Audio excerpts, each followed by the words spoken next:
శ్రీ విష్ణు రూపాయ నమశివాయ. తిరుమలలో గుడి గర్భాలయంలో కొన్ని అపురూపమైన విగ్రహాలు ఉన్నాయి, అతిశక్తివంతమైనవి. ఈరోజు వీడియోలో ఆ విగ్రహాల గురించి చెప్పుకుందాం. మా చిన్నప్పుడైతే దాదాపు కులశేఖర పడి ఉండేది కదా, అంటే స్వామివారికి ముందున్న గుమ్మం, అక్కడ దాకా వెళ్ళనిచ్చేవారు దర్శనం. అప్పుడు అవన్నీ చూడడానికి కుదిరేవి. మా నాన్నగారు కొన్నిసార్లు చక్కగా వాటిని వర్ణించి చెప్తూ ఉండేవారు కూడా, ఇదిగో ఈ విగ్రహం ఇదిరా, ఈ విగ్రహం ఇదిరా. ఇప్పుడు అన్ని మహాలఘు దర్శనాలే కదా, దాంతో మనకి దాదాపుగా అవి చూడడం కుదరదు. కొన్నిసార్లు ఆ విగ్రహాల్లో కొన్ని బయటకు వస్తూ ఉంటాయి. మనం అప్పుడు చూసి ఎప్పుడు అదంతా ఒకటే విగ్రహం అనుకుంటూ ఉంటాం, ఎందుకంటే దాదాపు అవన్నీ కూడా ఒకే రకంగా ఉంటాయి. కానీ కాదు, ఒక్కొక్కటి ఒక్కొక్క రకమైన విగ్రహం. వాటి చరిత్రలు కానీ తెలిసే అనుకోండి, మనకి ఏ వెంకటేశ్వర భక్తి ఛానల్లోనో ఎక్కడైనా వాటికి సంబంధించిన ఆరాధన చూపిస్తూ ఉంటే ఒళ్ళు పులకిస్తుంది. ఆ విగ్రహాన్ని కానీ మనం ఐడెంటిఫై చేయగలిగి, ఓహో ఈ విగ్రహానికి చేస్తున్నారు అభిషేకము అని తెలుసుకుంటే ఒళ్ళు పులకించిపోతుంది. అందుకని ఈరోజు ఆ 5 విగ్రహాలు ఏమిటి అనేది ఈ వీడియోలో చూద్దాం. మొట్టమొదట ఈ ఫోటోలో చూస్తే మీరు స్వామి పాదాల దగ్గర ఒక విగ్రహం ఉంది కదా, ఆ విగ్రహాన్ని భోగ శ్రీనివాసమూర్తి అంటారు, కౌతుక బేరం అంటారు. ఈ బేరం ఏమిటండి అంటే, ఇదన్నా బిజినెస్ లో బేరం అంటే కాదు. బేరం అంటే తెలుగు భాషలో ప్రతిమా విగ్రహం అని అర్థం అన్నమాట. అందుకే 5 విగ్రహాల్ని పంచబేరాలు అంటారు. అందులో ఈ స్వామివారి పాదాల దగ్గర ఉన్న విగ్రహాన్ని భోగ శ్రీనివాసమూర్తి అంటారు. అసలు ఈ విగ్రహానికి వెంకటేశ్వర స్వామి మూలమూర్తి ఉంది కదా, ఆ విగ్రహానికి ఎంత అద్భుతమైన సంబంధమో. అసలు ఈ విగ్రహం ఇక్కడికి ఎలా వచ్చింది అంటే 966 AD, అంటే ఎప్పుడో ఒక 1000 సంవత్సరాల పైన ఒకసారి వెంకటేశ్వర స్వామి గుడిని గర్భాలయాన్ని మరమ్మతులు చేస్తూ పూర్తిగా మూసేయడం వల్ల పాపం ఎంతో వ్యయప్రయాసలకు వచ్చి అప్పుడు కొండెక్కేవారు కదా, ఇప్పట్లాగా బస్సులు అవి లేవు కదా. దాంతో పాపం పైకి వెళ్ళిన వాళ్ళకి దర్శనం లేక వాళ్ళు బాధపడిపోతూ ఉంటే, అప్పుడు స్వామి ఒక పల్లవ రాణి ఒక ఆవిడ ఉంది, పెరుందేవి అనమాట, సామవాయి అంటారు ఆవిడ్ని. ఆవిడికి స్వప్న దర్శనం ఇచ్చి నా మూర్తి ఒకటి తీసుకువెళ్ళి అక్కడ పెట్టు నువ్వు అని చెప్పి స్వామి ఆవిడికి దర్శనం ఇచ్చి చెప్పారు. అప్పుడు ఆవిడ వెండితో చేయించిన దాదాపు 2 అడుగులున్న మూర్తిని తీసుకువచ్చి పెట్టారనమాట. అప్పుడు భక్తులు ఆ విగ్రహాన్ని దర్శించుకుంటూ ఉండేవారు. స్వామివారి మూలమూర్తికి పాదాల దగ్గర ఒక యంత్రం లాంటి ఆకారం, దాన్ని జీవస్థానం అంటారు. సరిగ్గా జీవస్థానంలో ఈ విగ్రహం ఎప్పుడు పెట్టుంటుందన్నమాట. అలాగే ఈ విగ్రహానికి స్వామికి అసలు విడతీయలేని బంధం. ఎప్పుడు కూడా ఈ విగ్రహం స్వామి మూలమూర్తికి ఒక తాడుతో అనుసంధానం చేస్తుంటుంది. ఎప్పుడు కూడా ఒక పట్టుదారం కానీ లేకపోతే ఒక బంగారపు తాడు కానీ తీసుకొచ్చి ఈ విగ్రహాన్ని, ఆ మూల విగ్రహాన్ని రెండిటిని అనుసంధానం చేసి కట్టేసి ఉంచుతారు ఎప్పుడు కూడా. మరి ప్రతిరోజు స్వామికి అభిషేకం చేయరు కదా, శుక్రవారం ఒక్కరోజే మూల విరాట్కి అభిషేకం చేస్తారు. మరి మిగతా రోజులు ఎవరికి చేస్తారు అంటే ఇదిగో ఈ విగ్రహానికి చేస్తారు అనమాట. ఈ విగ్రహానికి ఏది చేసినా సాక్షాత్ స్వామికి చేసినట్టే. అలాగనే బుధవారం సహస్ర కలశాభిషేకం జరుగుతుంది కదా, అది కూడా ఈ విగ్రహానికే చేస్తారు.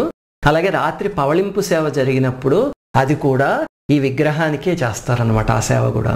మరి ఈ విగ్రహాన్ని అక్కడి నుంచి తీసుకురాకూడదు కదండి అంటే, ఆ తీసుకొచ్చేటప్పుడే నేను ఇందాక చెప్పినట్టు ఈ రెండిటికి మధ్యలో ఒక తాడు ఉంటుంది కదా, దాంతో సహా తీసుకొచ్చి ఈ బయట పెట్టి సహస్ర కలశాభిషేకం చేసి మళ్ళీ తీసుకువెళ్ళి యథాస్థానంలో పెట్టేస్తారు. అందుకే మీరు ఇప్పుడు ఈ అభిషేకం జరుగుతున్న బొమ్మలో చూస్తే ఇక్కడ తాడు కూడా ఉంటుంది, చూసారా? అలా తీసుకొచ్చి పెడతారన్నమాట. ఇప్పుడు మీకు SVBC ఛానల్లో ఎప్పుడైనా ఈ సహస్ర కలశాభిషేకం లాంటివి జరిగిన ఒక ఆలయం, వాళ్ళు మోడల్ టెంపుల్ కట్టారు కదా, అక్కడ చూపిస్తున్నప్పుడు చూడండి, ఈ విగ్రహానికి మూల విగ్రహానికి ఒక తాడు ఉంటుంది. అది చూడగానే మనకి మనసు పులకరిస్తుంది. ఇలాంటి విషయాలు తెలుసుకుంటే ఆ అనుభూతిని పొందగలం. లేకపోతే ఏదైనా అలాంటి అభిషేకంలో కూర్చున్నప్పుడు అయ్య బాబు ఇంకెప్పుడు అయిపోతుందిరా అనిపిస్తుంది మనకి, అంతే కదా. దానికోసం ఇవన్నీ చెప్పుకోవడం. ఇప్పుడు 2వ విగ్రహం గురించి చెప్పుకుందాం. ఈ విగ్రహం ఎక్కడుంటుందంటే స్వామివారి విగ్రహానికి ఎడం పక్క సరిగ్గా కొంచెం ఆయన కటిహస్తానికి దగ్గరలో ఉంటుంది. చూడండి, ఇదిగో ఈ విగ్రహాన్నే కొలువు శ్రీనివాసమూర్తి అంటారు, బలిబేరం అని పిలుస్తారనమాట. ఈ విగ్రహాన్ని మీరు గుర్తుపట్టాలంటే ఎలాగంటే, ఇది కూడా ఓన్లీ వెంకటేశ్వర స్వామి ఒక్క ఆయనే ఉంటారు. ఒక చిన్న తోరణం ఉండి ఆ తోరణానికి ఇలాగా చుట్టూ డిజైన్ ఉంటుందన్నమాట. అది చూడగానే మీరు ఈ విగ్రహం అని గుర్తుపట్టచ్చు, కొలువు శ్రీనివాసమూర్తి అని. ఇంతకీ ఈ విగ్రహంతో ఏం చేస్తారండి అంటే, ప్రతిరోజు స్వామికి పొద్దున సుప్రభాతమున అలంకరణ అయిపోతాయి కదా, తోమాల సేవ అవి. ఇప్పుడు ఈ స్వామి విగ్రహాన్ని తీసుకొచ్చి ఆ స్వపన మండపంలో సింహాసనం మీద పెడతారు.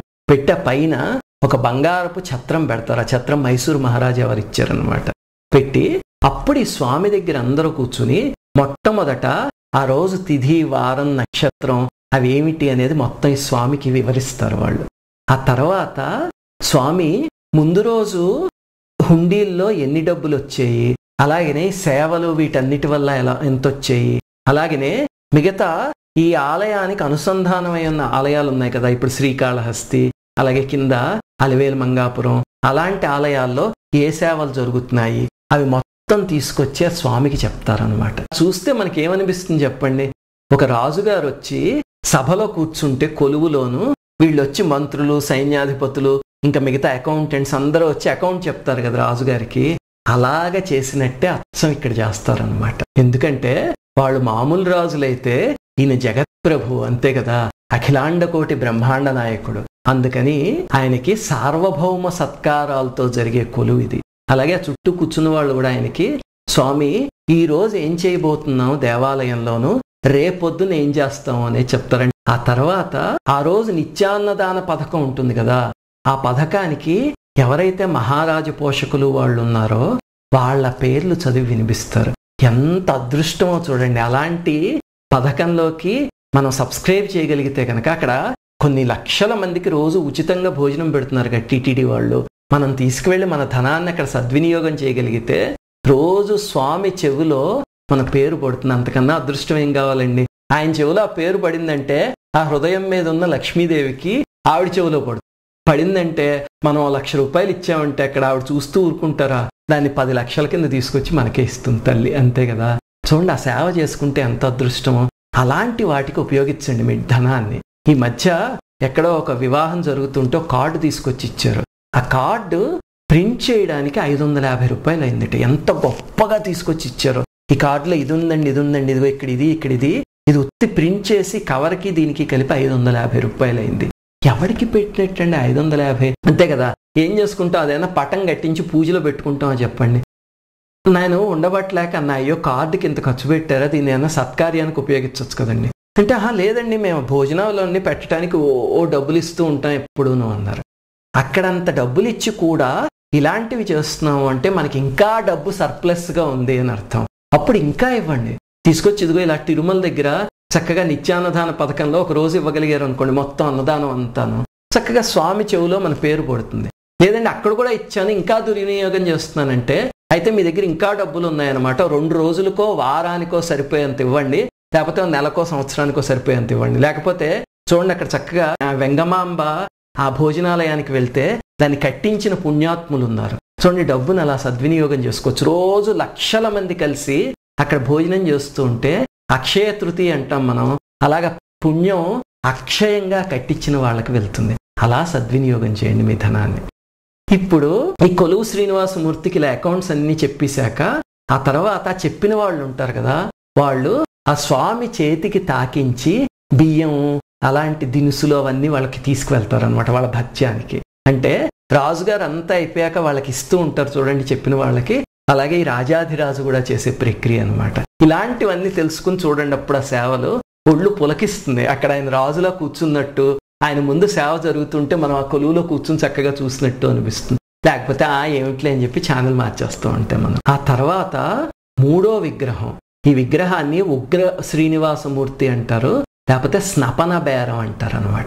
ఈ విగ్రహం ఎక్కడుంటుందంటే స్వామివారి మూల విగ్రహానికి కుడి చేతి వైపు ఈ పక్కన పెట్టుంటుంది. అక్కడ ఆ స్వామివారు, శ్రీదేవి, భూదేవి ముగ్గురు ఉన్న విగ్రహం అనమాట ఈ ఉగ్ర శ్రీనివాసమూర్తి. అసలు 1330 వరకు తిరుమలలో జరిగిన ఉత్సవాలన్నీ కూడా ఈ విగ్రహాలకే చేసేవారు.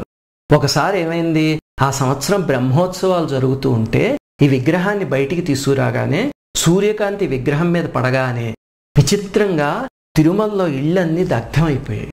ఇది వెంకటాచల మహత్యంలో ఇంకా కొన్ని శాసనాల్లో కూడా రాసింది విషయం.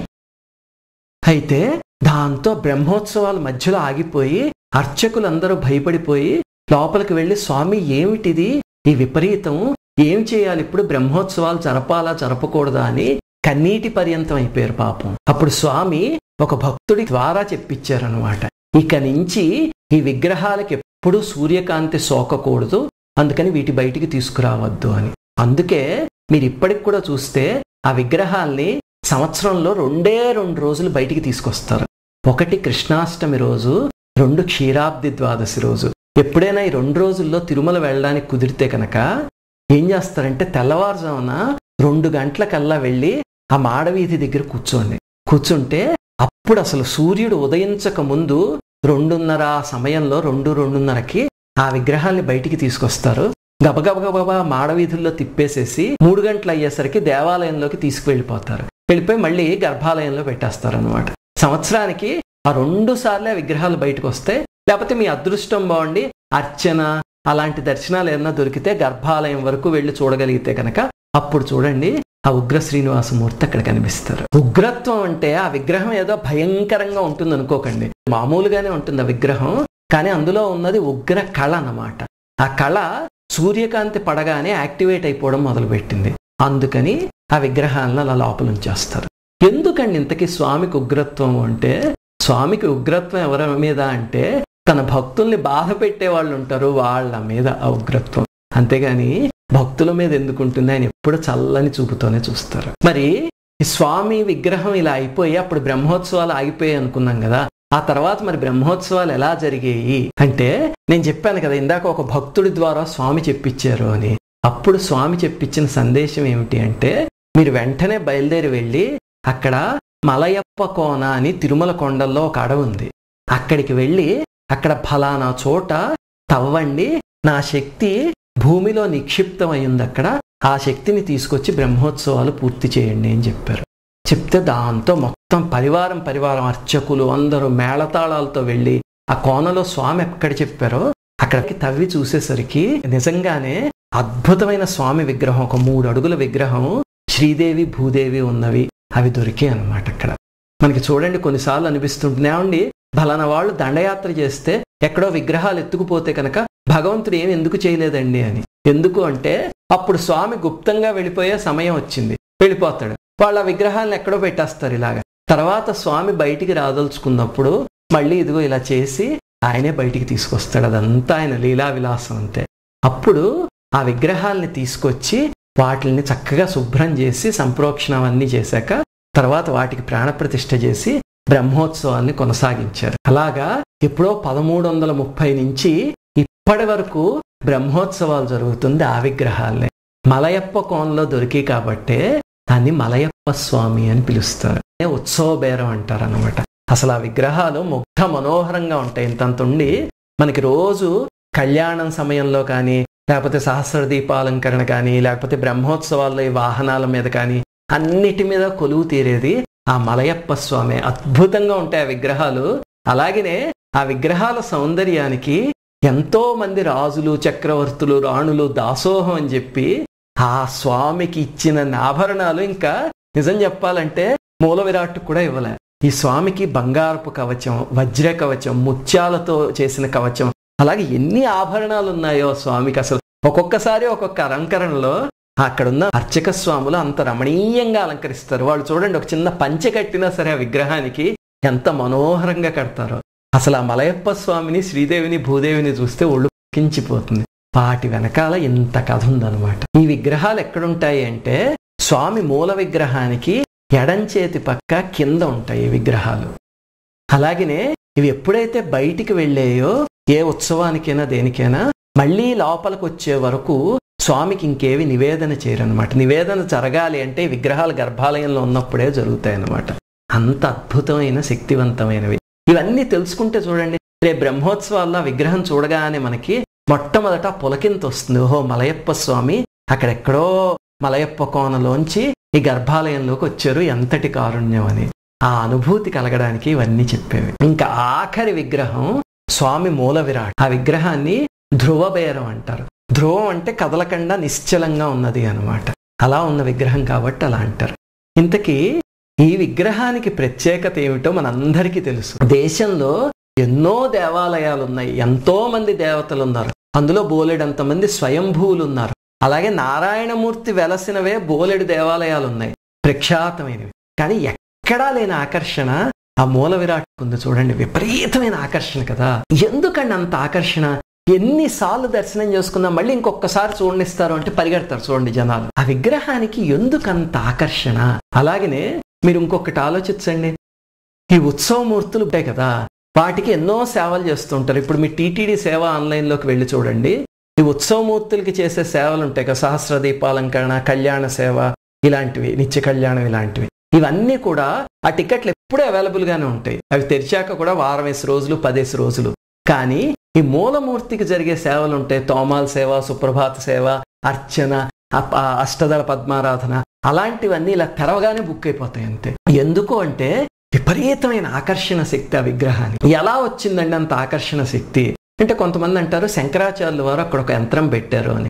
శంకరాచార్యుల వారు పెట్టిన యంత్రం అక్కడ లేదు, అది తిరుమలలోనే ఇంకొక ప్రదేశంలో రహస్యంగా ఉంది. ఈ విగ్రహం ఇంత ఆకర్షణ రావడానికి ఒక కారణం ఉంది. ప్రపంచంలో ఉన్న విగ్రహాలన్నీ వేరు, ఈ విగ్రహం ఒక్కటి మాత్రం ఒక ఎత్తు అనమాట. ఏమిటది అనేది ఈ స్వామి విగ్రహం గురించి ఇంకొక వీడియో చేసుకుంటూ అందులో చెప్పుకుందాం. శ్రీమాత్రే నమః. ఆగండి, ఈ వీడియోనప్పుడే క్లోజ్ చేయొద్దు. ఈ వీడియో కనుక మీకు నచ్చినట్టయితే ఇలాంటి మరిన్ని వీడియోస్ చూడాలనుంటే మా ఛానల్ కి సబ్స్క్రైబ్ చేయండి. సబ్స్క్రైబ్ చేసేందుకు కింద ఉన్న సబ్స్క్రైబ్ బటన్ పైన క్లిక్ చేయండి. మేము చేసే కొత్త వీడియోస్